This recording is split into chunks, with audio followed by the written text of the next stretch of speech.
even as that swing manager, I was still cleaning as I go. Like there was no job that was below who my status was. I was working as hard as a person on their first day. And as much as clean as you go is just this thing, it was understood that it didn't really matter where you were in the organization.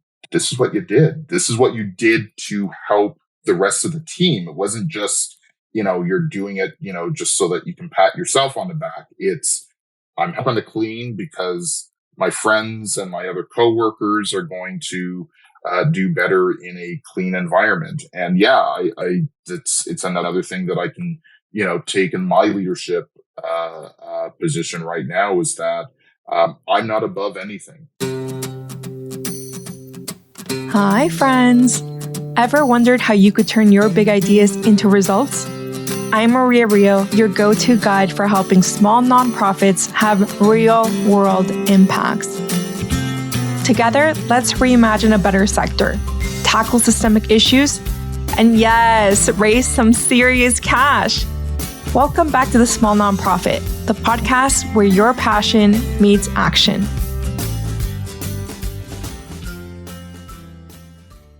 Hi, friends. Welcome back to the Small Nonprofit Podcast. I am your host, Maria Rio. And before we begin today, and just to let you know, I post weekly episodes on all things nonprofit. So if that does sound like your kind of thing, subscribe to the podcast, look at our lovely faces on our YouTube channel. But for now, grab yourself a coffee, pull up a seat, and listen to this amazing conversation with my guest today, Lanrick Bennett, who is the executive director of Charlie's FreeWheels. Lanrick, thanks so much for joining me today. Hey, good morning. Thank you so much for giving space and time and platform to have a really, I'm hoping, wonderful conversation. Yeah. So I'm super excited to have you here because I know a little bit about all the amazing things that you've been working on. But for people who don't know you just yet, can you please introduce yourself to our audience? Oh, wow. Well, hi, everyone. My name is Lanrick Bennett. As already mentioned, I am the new executive director for Charlie's FreeWheels. This is a non-for-profit based in Moss Park.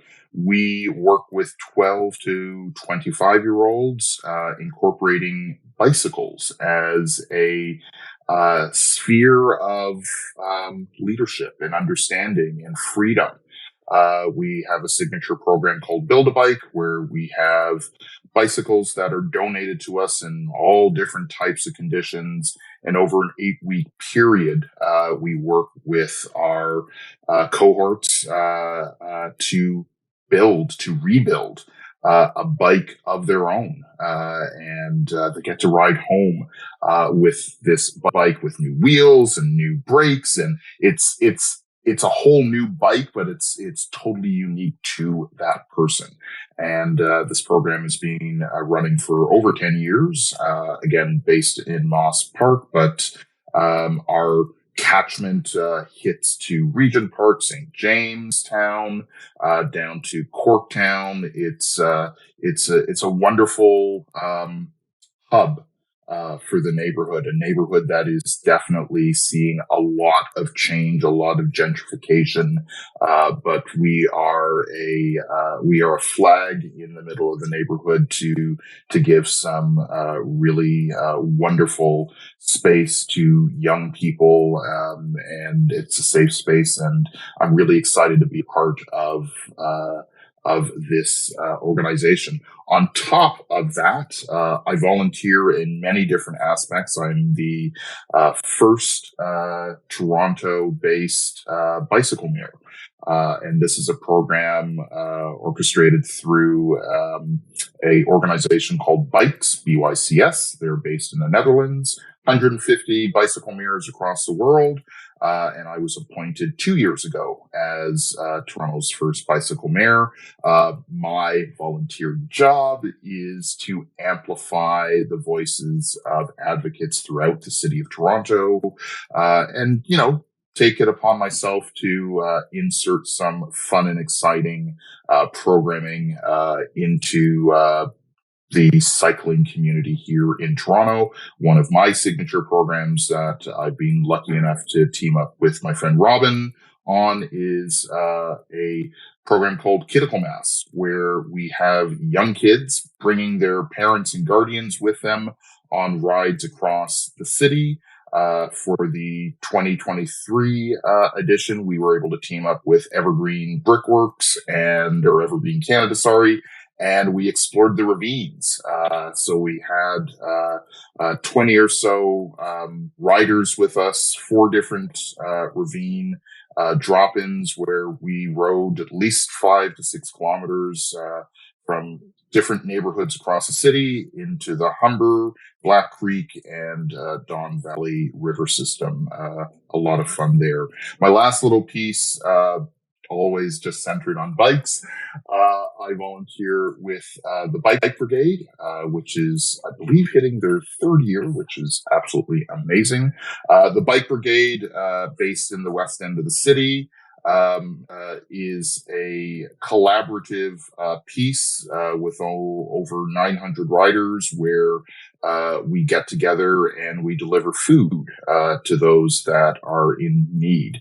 And this came about during the pandemic, and even outside of those 2.5 years of the pandemic, food insecurity is a massive issue in this city, and we're still riding and still bringing on new volunteers. It's a great way of being able to see the city, help those that are in need, and getting on your bike 365 days a year.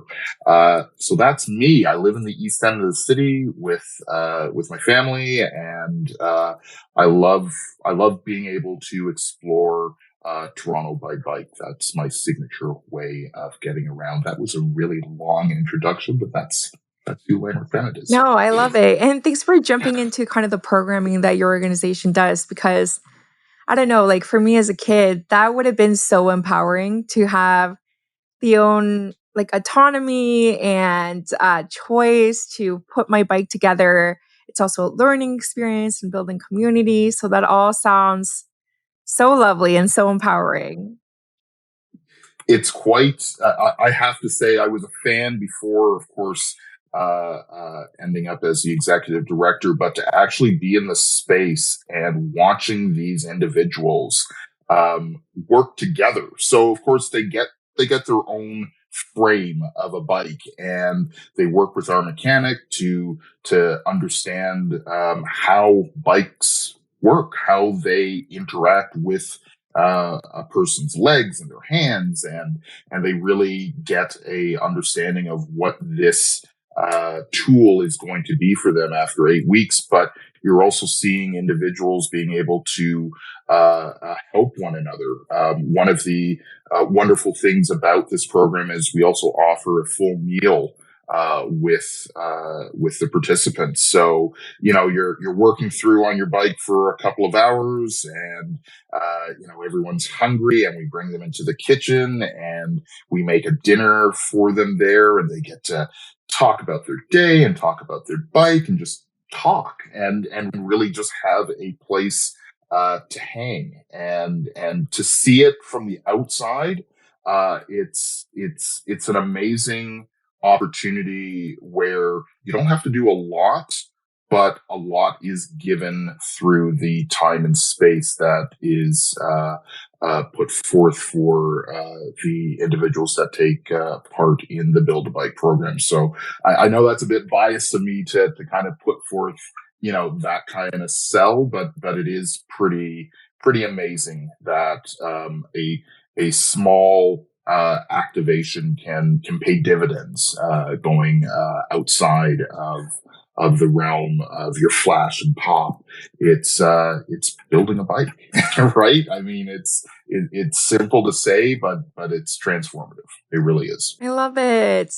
And then can you tell us if you got a nonprofit on purpose? How was your journey here? What you've been working on before this? The OG story of such. So, I mean, To be honest, bicycling was not a big piece for me. I went to school for radio and television broadcasting. That didn't pan out, and I ended up working in different educational aspects. I spent years at the Second City. If you don't know the Second City, just look up SCTV. A wonderful organization that pushed the boundaries of comedy. One of their bases of understanding, though, was this little thing called yes and. Human beings are basically wired to say no. Yes, but basically no as well. Yes anding. This is improv's, just stake in the ground. You need to be able to say yes and. Yes and allows the story to continue. You're up on stage, things are happening, items are being tossed at you, ideas are coming at you. Saying no basically kills the story, but allowing yourself to have the courage to say yes and just makes everything possible and everything happen. And it's one of the things that I have definitely taken from my time at the Second City, going forward in the many careers that I've had. But before getting into cycling, I was working at Queen's Park. There for 4 years as a regional advisor to the Premier's office, not this Premier, but the previous one. And I ran for city council. Didn't win, but it was a wonderful opportunity to just kind of figure out how I could be of service to my community. My daughter at the time, while I was running, made it very official to my wife and I that she was going to ride her bike to school. She told us this on a Friday afternoon, and by Monday, I had purchased a bike. And the Sunday, just leading into the Monday, I had done some riding around with her just to make sure that we were feeling comfortable. And we had a glorious 2.5, almost 3 months of riding to her school. It was a 12-minute ride. The infrastructure in Toronto, even now, is piecemeal at times, but 8 years ago it was pretty hectic on my street. We still have painted lines there, but that's what my 9-year-old at the time was riding on. And here she was in the painted bike lane. Here I was in traffic, just kind of being this protective covering. And as I say, we had 3 months of wonderful riding right up until another father was killed on our route. Douglas Crosby was killed at Jones and Dundas, which was the opposite direction of our ride to her school. My daughter lasted about 2 months after that, riding here and there. But after writing to the mayor, to our councillor, to our trustee, our MP, or MPP, the responses, and she only got 2 or 3 responses, were very canned, very copy and paste. And my 9-year-old basically gave up on riding and she went on bike strike. How do you think your previous experience, like your personal lived experience with your family and as an advocate, and your professional experience in the past with politics and in government, have shaped how you approach your current role? Are there things that you've taken from the past that you see as really beneficial now? Yeah, and I mean, I touched on the fact of that yes and piece, but working in government, seeing how literally the sausage is made, I don't want to say it's depressing, but having voices in the community and your neighborhood on the ground and seeing how distilled that becomes by the time it gets in front of an elected leader or an elected collective, it loses a lot of its impact, and that has not.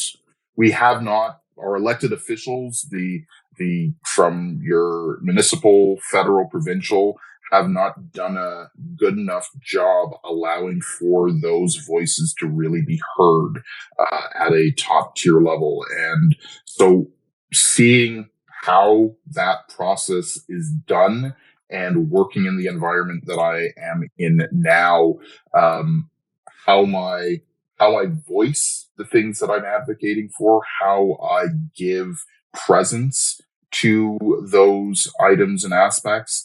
There's a lot of pivoting. There's a lot of changing. There's a lot of nailing down the real specifics of what the problem is, and almost at times having to come up with the solutions yourself to then present that to your elected officials, so that and this is not to try and give them a pass. There's so much going on in Toronto itself. We're not even going to talk about Canada or Ontario, just Toronto itself. There's a lot going on. And to be able to make your voice heard and be able to stand out in the crowd, you almost need to be able to come to the table with a complete package, understanding what the problem is, understanding what the barriers are, and coming up with a solution all in one package, and giving that to the powers that be, with the hope that they want to believe or entrust in you being able to accomplish those feats. Yeah. I always have that issue with our sector. It feels like we're trying to solve systemic issues through piecemeal approaches. It just doesn't make much sense because we don't often come together. There's just a lot of egos in the space. There's a lot of different priorities that, aren't all aligned to support the community. So, and let's be clear too on that piece that you just left on. I mean, you've got a lot of these voices. We have a system that definitely has not been equitable. If anything, there's been a lot of inequality when it comes to the non-for-profit sector, and trying to figure out that you're almost asking the question of, hey, is it okay if equality is there as opposed to it being equitable? And you're battling a lot of those barriers that are put forth in society in general. But when you start looking at it on the non-for-profit side, and I'm saying this as a black male in this world, how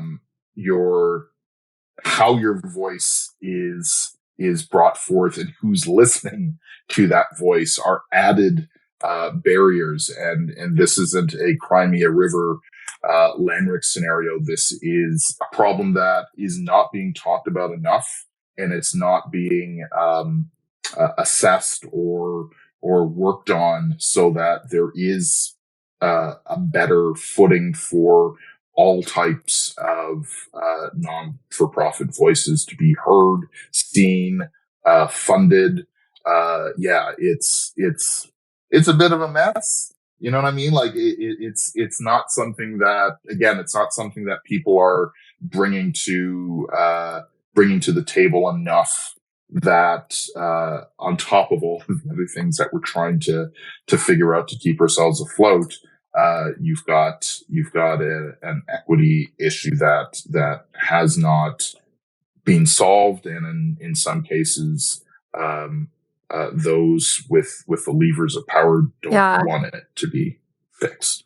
It's true though. Like you see it at, the level of ED talking to government, but also like internally in organizations. There's just so many power dynamics, paternalism, like all these things that get in the way of actually moving towards equitable solutions together, instead of just like, oh, I did this, I'm such a good ally, like it's like I did that. And it's like, well, if we had partnered up together and pooled the resources, pooled the money, like we could have gone so much further. That's right. We are, we're in silos. We really are. And it's, you're happy for those that have been able to accomplish what they have, whether that be, a campaign for X amount of dollars, or, the ability to help X amount of people. Wonderful. We do the clapping of the hands for things like that, but there's so many that are not able to attain those levels of notoriety, and we're forgetting a lot of them. And I don't even want to try and, put Charlie's FreeWheels in a category as such, but it's a struggle to make sure that you are continuously relevant in a space that is dictated in again, those siloed, uh, um, areas of such where you're kind of told just to stay in your little section. When you get to put your hand up, that's great and all, but don't tread over here. There, I would love there to be more want to collaborate, more want to share those resources, more want to go at it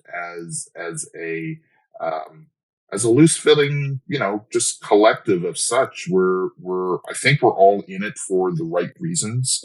At the most part, it's to help other people. It's to help other people move up or move forward, or bring them out of, the hole that they're in some way, shape, and form, depending on what it is that you're aspiring to do within your non-for-profit. But there doesn't seem to be a whole lot of want to do that collaborative dance, or to take the time to do that connective piece. We're missing that connective tissue. That's the word. We want to see that. I'd like to see that connective tissue pulled together, and it is a bit of a uphill battle to get into that. Personally, I find it like a little bit off-putting from these one percenter organizations to not want to like pass the mic or share some resources. And they're happy kind of being the only voices at the table, it seems. So, for example, when we have big recovery programs, or, we had this huge scandal a few years ago with a big organization run by the Kilberger brothers, where they were a one percenter organization at the table, getting so many benefits, not accessible to all these other organizations who could do a lot with it and are also closest to the issue. It's not, countries removed or anything like that. It's just led by the people who are most Right, affected. So I right. just find it so off-putting to have organizations like, no, don't even mention a similar organization that does similar work, because then they'll eat up our dollars. It just, ugh. The photo op is king in many of those scenarios as such, and it really, you almost feel like that picture is being edited to make sure that 1% is shining while there's nothing else behind them. Yeah, it's tragic because our society, and I mean, I'll talk about Toronto specifically. We owe so much to the non-for-profits of our city right now. A lot of what is happening, a lot um, of the catchments of protecting people are done by the non-for-profits. They may not be making money per se, but they're the ones out in our neighborhoods, out in our communities, making sure that they're touching the people that really need the help and work. And it's not like we're asking for, pats on the back. It's the recognition needs to be an understanding that if our society is putting so much of the onus on these non-for-profits to be there for the betterment of people, that there should be a wanted ability to bring as many of these non-for-profits, not just as a, hey, we're just going to give you enough to keep yourselves afloat, but it's an investment in community, in neighborhoods, through our non-for-profits. And that's where you have a lot of just disconnected understanding of how we fit, why we should be more of that collective tissue, and how we can see a a vision going forward to make sure that that not only being relevant but being secure in the fact that we can still deliver the services that communities want. I don't, and I'm saying this now specifically for Charlie's, I don't want to be quote unquote out of business. I don't want us not to be a part of our neighborhood. I think that we can bring, it's not even bringing value, it's bringing opportunity and bringing space and bringing excitement to our little corner of the city. But it's being able to see what's going on out in Parkdale or see what's going on in Thorncliffe, and being able to collaborate with individuals and groups out there to collectively, be able to say, here are things that are working. Maybe you want to try them. I'd love to see, what you're doing out there. Could that maybe be relevant down here? Like there's so much opportunity and so many people with such amazing ideas. But my top two jobs as my ED is finance and fundraising. Like to try and give yourself any more time to do a lot of that collaborative work is, what I'm thinking of though, like what I'm reflecting on now is stretches. Like out of all the nonprofits that I've worked with over the past 10 years and all the ones that I've witnessed and heard about from other, fundraisers or other people in the sector, usually the most toxic cultures are the siloed ones, right? They're the most top heavy, siloed, individualistic. And those are the places where people can't wait to run out the door. And it's just really interesting how we're replicating that sector wide, the things that we like the least about our cultures. Yeah, trying to break that cycle, trying to just show that there's a better way. I know there's definitely fear in that type of change, and I'm not there yet to be able to, beat on the chest to say, hey, I've got a solution to this, but it does feel that the sector is just beaten down continuously. And because of those silos of top tier groups or individuals that really do not want to collaborate or partner or spread the wealth, it's becoming harder. It's becoming more difficult, and the ones that are hurt the most are the individuals and families that were out there trying to help.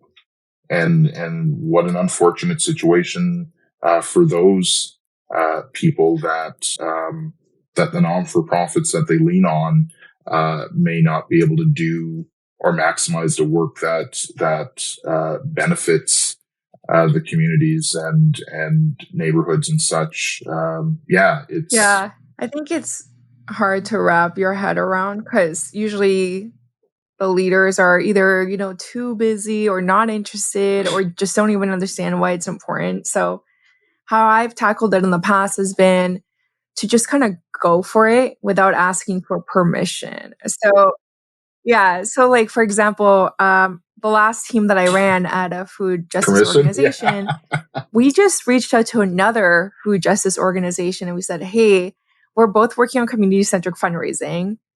We both don't know exactly what this looks like, but can we collaborate and share knowledge about like each principle and how we're applying them successfully or not successfully? So it was such a great opportunity. We actually met monthly to have these discussions on each principle. Right. And it helped us really talk about the differences in our organizations, like what they were doing really well, what we were doing really well, things that we could learn from each other, and just kind of move quicker to implement these equitable practices than we would have been able to do if we had both worked alone. That's right. Yeah, no, that's it is a jump in with both feet into the fray and grab hold of a partner or two, and yeah, just see what can happen when you have that first conversation. I think is a great piece, and should be done more, and that's including myself, to just go out there and see, find those opportunities. Again, because I'm in the cycling community, I've been able to. Today's going to be a really good example where I'm I'm going to be volunteering with the bike brigade. It's in the same neighborhood, so my ride is actually starting at my office to be able to deliver food to the neighborhood that we're in.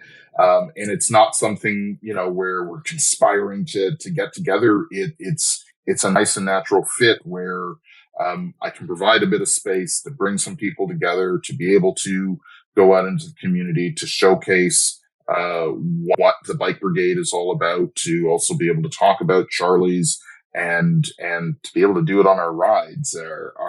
It's a fun and very non-pushy way of just being able to show the fact that there are legitimate wanted partnerships throughout the work that we can do, and that we can do it so much better with friends.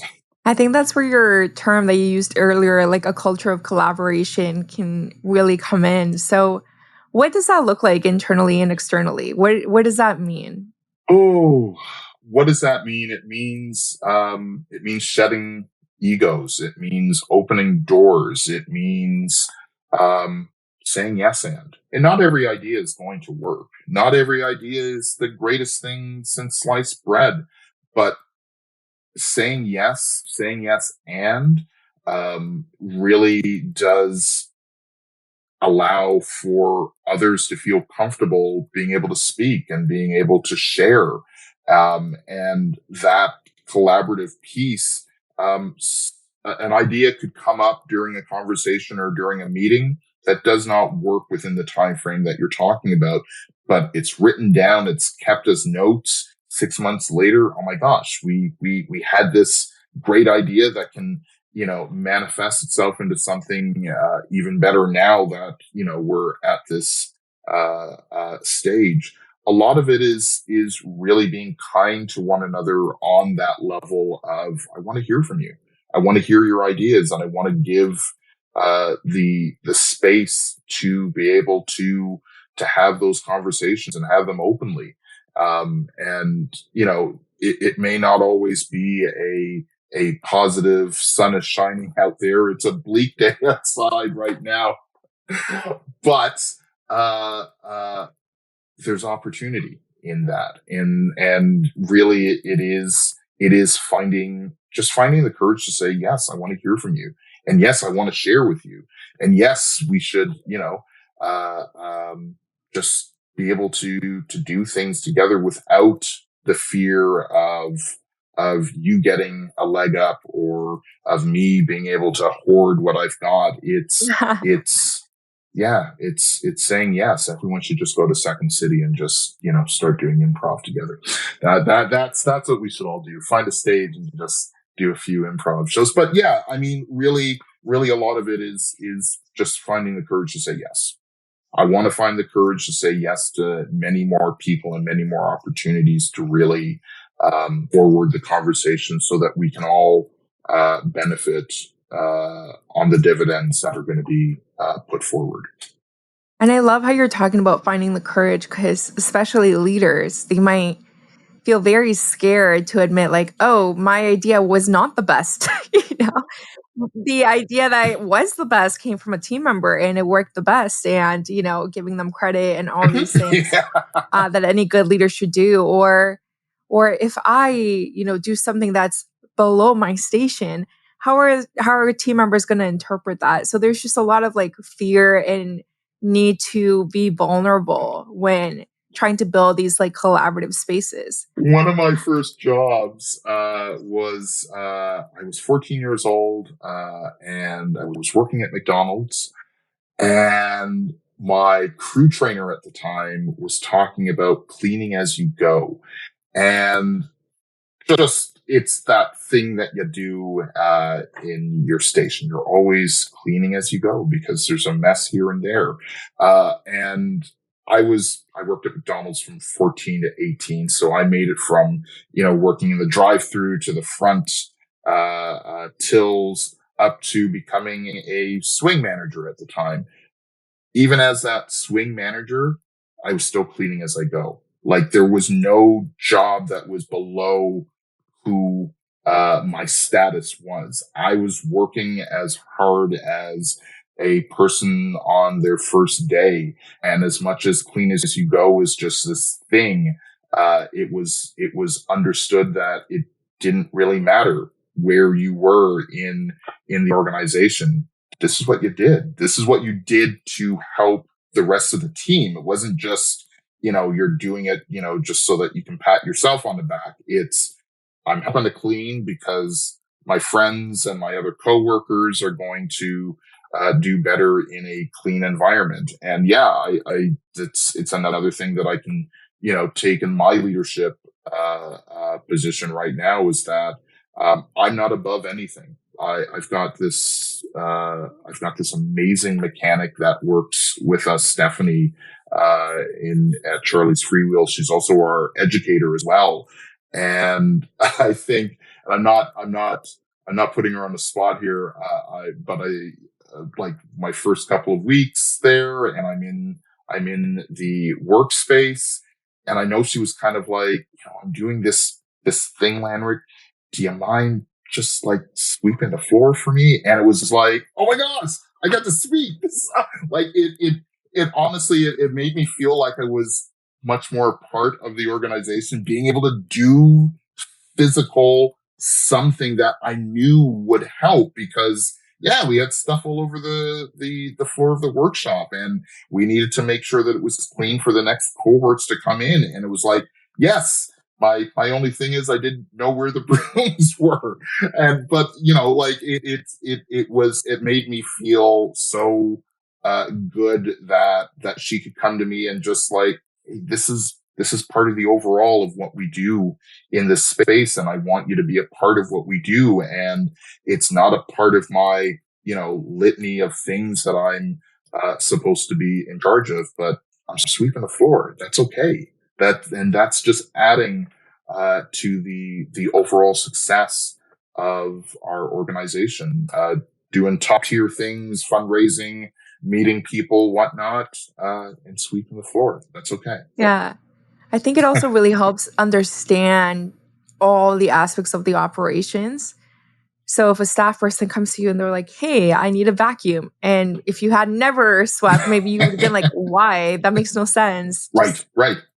Yeah. Right. But it really helps illustrate the day-to-day operations and get in touch with frontline staff and what their role looks like. So I think not being above any role. So for example, like being an ED that doesn't fundraise because fundraising is yucky, right? Like things like that can make someone feel so devalued too, yes. Can like completely ruin your staff, warmth and culture. So I think it's really important and something that more people should do. No, for sure. You want that openness of being able to say that you're a part of a team, whether that's a team of, 2 or 3, or if that's a team of 50 plus. I mean, you're there as this working group, hopefully with, again, that mindset to help people. That's why you're there. And you want to make sure that, I think, you want to make sure that, yeah, you're not in this swivel seat, in the office with the door closed. It's a real openness to what's going on and what needs to be accomplished for, again, that success of the organization. I have loved our conversation today, Lanrick. Thank you so much for joining us and for chatting about, a culture of collaboration internally and externally, and giving concrete examples of what leaders can do at their organizations and also, with partners to move forward equitable practices. So thank you for joining us. Is there a place where people can find you if they want to hear more? Yeah, I mean, I don't want to have to throw social media into the mix, but I spend a lot of time on Twitter. Do not call it X. You can find me at Lanrick Bennett Jr. At Lanrick Bennett Jr. You can also email me, Lanrick Bennett Jr. at gmail.com. I'm at Charlie's FreeWheels, and you can get more information about that organization at info@charliesfreewheels.ca. Yeah, that's me in a nutshell. This was wonderful. Thank you so much for the time and opportunity to be able to have this conversation, and I'm looking forward not only to hear mine, but to hear conversations from many others. Thank you. Thank you for joining us. I'm sure the audience will really love this episode. And speaking of the audience, thank you so much for joining us today for this episode of The Small Nonprofit. I'm Maria. And again, if you want to see our lovely faces, we are on YouTube as well. So please go check it out. We'll have all these links in the show notes. But until then, bye for now. Thank you for listening to another episode of The Small Nonprofit. If you want to continue the conversation, feel free to connect with our guests directly or find me on LinkedIn. Let's keep moving money to mission and prioritizing our well-being. Bye for now.